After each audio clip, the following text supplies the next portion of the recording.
보아스는 모압 여인이었던 루스에게 큰 은혜를 베풀어 주었습니다.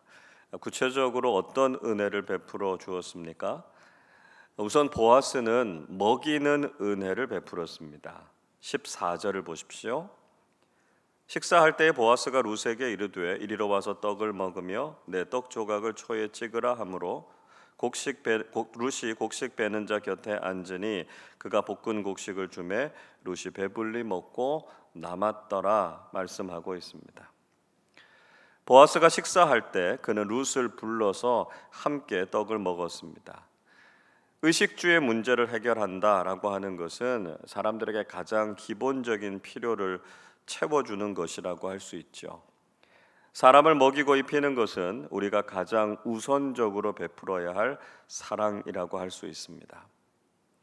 그래서 하나님께서는 우리를 먹이시고 입히시는 은혜를 베풀어 주시죠. 마태복음 6장 31절 32절 이렇게 말씀합니다. 그러므로 염려하여 이르기를 무엇을 먹을까 무엇을 마실까 무엇을 입을까 하지 말라 이는 다 이방인들이 구하는 것이라 너희 하늘 아버지께서 이 모든 것이 너희에게 있어야 할 줄을 아시느니라 말씀하고 있습니다. 하나님께서는 우리에게 구원의 은혜만 베푸시는 분이 아니시고요, 우리를 먹이시고 입히시는 은혜도 베푸시는 분이시다라고 하는 것이죠. 우리가 코로나 사태와 우크라이나 전쟁으로 인해서 힘겨운 상황 속에 있지만 하나님께서는 우리의 필요를 아시고 우리를 먹이시는 하나님이 되신다라고 하는 것을 믿고 살아가실 수 있기를 바랍니다. 둘째로 보아스는 일할 수 있는 은혜를 베풀어 주었습니다. 15절 보시죠. 룻이 이삭을 주우러 일어날 때에 보아스가 자기 소년들에게 명령하여 이르되 그에게 곡식단 사이에서 줍게 하고 책망하지 말며 이렇게 말씀합니다. 보아스는 자기 소년들에게 룻이 곡식단 사이에서 이삭을 주울 때 금하지 말라는 것이죠. 책망하지 말라 이렇게 말했습니다. 16절도 이렇게 말씀합니다. 또 그를 위하여 곡식 다발에서 조금씩 뽑아 버려서 그에게 줍게 하고 꾸짖지 말라 하니라 말씀합니다. 또 보아스는 룻이 주울 수 있는 것이 있도록 곡식 다발에서 이삭을 뽑아서 밭에 버려두게 했습니다. 보아스는 이렇게 룻에게 밭에서 일할 수 있는 기회를 주었던 것이죠. 우리가 일할 수 있는 기회를 갖게 됐다라고 하는 것 하나님의 은혜입니다. 일할 수 있는 기회, 나에게 일이 맡겨졌다라고 하는 그 자체가 은혜지요, 축복입니다. 때로 교회에서 봉사를 맡기게 되면 때로는 부담스러워하거나 피하려고 하는 분들이 계십니다.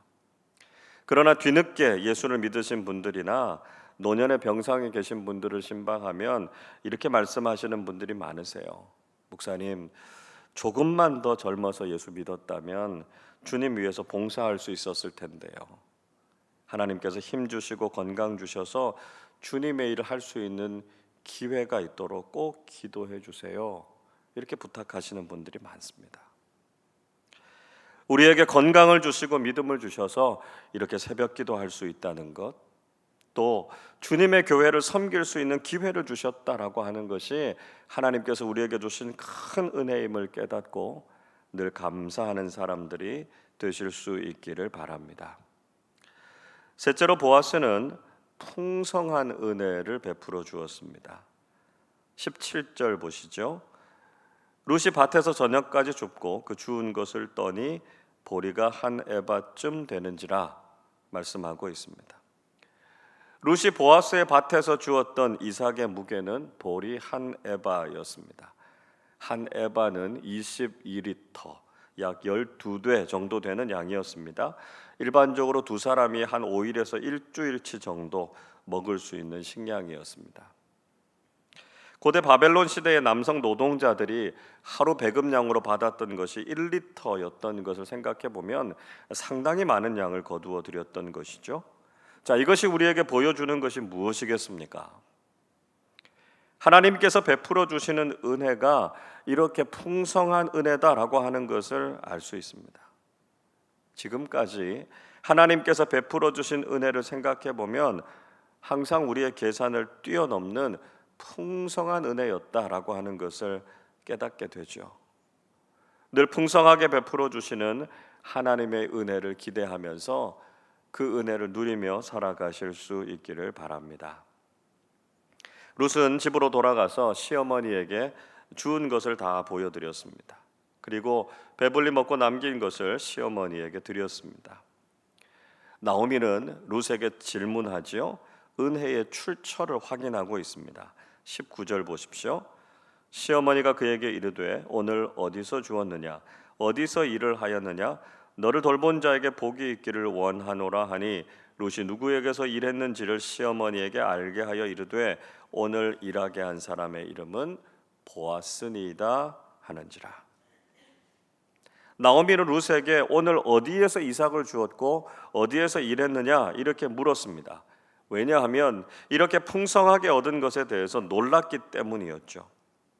룻은 자신이 보아스의 밭에서 일을 했고 보아스가 이런 은혜를 베풀어 주었다라고 하는 것을 시어머니에게 알려주었습니다. 보아스가 베풀어 준 은혜였지만 그 은혜의 배후에는 하나님이 계셨습니다. 우리도 우리의 삶에서 누리는 은혜가 어디에서 오는가라고 하는 것을 알아야 되는 것이죠. 지금 우리가 누리는 은혜는 우리가 열심히 노력했다고 해서 주어진 것이 아닙니다. 또 세상의 다른 곳에서부터 온 것도 아니죠. 우리가 지금 이런 은혜를 누리고 있는 것은 하나님께서 우리에게 은혜를 주셨기 때문입니다. 우리에게 은혜를 주시는 분이 하나님이시다라고 하는 것을 알고 그 은혜에 대해서 감사하는 사람들이 되어야 한다는 것이죠. 나오미는 하나님께서 보아스에게 복을 주시기를 구했습니다. 20절 말씀 같이 읽어보겠습니다. 나오미가 자기 며느리에게 이르되 그가 여호와로부터 복받기를 원하노라. 그가 살아있는 자와 죽은 자에게 은혜 베풀기를 그치지 아니하도다 하고 나오미가 또 그에게 이르되 그 사람은 우리와 가까우니 우리 기업을 물을 자 중에 하나이니라 하니라. 나오미는 보아스가 여호와께 복을 받기를 원한다 이렇게 말했습니다. 그리고 아주 중요한 말을 했죠. 보아스가 살아있는 자와 죽은 자에게 은혜 베풀기를 그치지 않았다라고 하는 것이었습니다. 이 말은 남편과 아들을 잃고 남겨져 있는 두 여인을 돌보아준 보아스에 대한 고마움을 표현한 것이었습니다. 그리고 더 나아가서 보아스의 신앙과 성품을 극찬한 말이었습니다. 우리가 한두 번 친절과 사랑을 베푸는 것 그렇게 어렵지 않죠. 그러나 지속적으로 은혜를 베푼다라고 하는 것은 성숙한 신앙과 좋은 성품에서만 가능한 일입니다. 간혹 우리 주변에 보면 꾸준하게 기부를 하시는 분들이 있습니다. 그분들을 보면 그분들의 삶이 얼마나 아름답고 그분들의 신앙이 얼마나 성숙한가 하는 걸 알게 됩니다. 여러분, 하나님께서는 우리에게 은혜 베푸시기를 그치지 않으시는 분이십니다.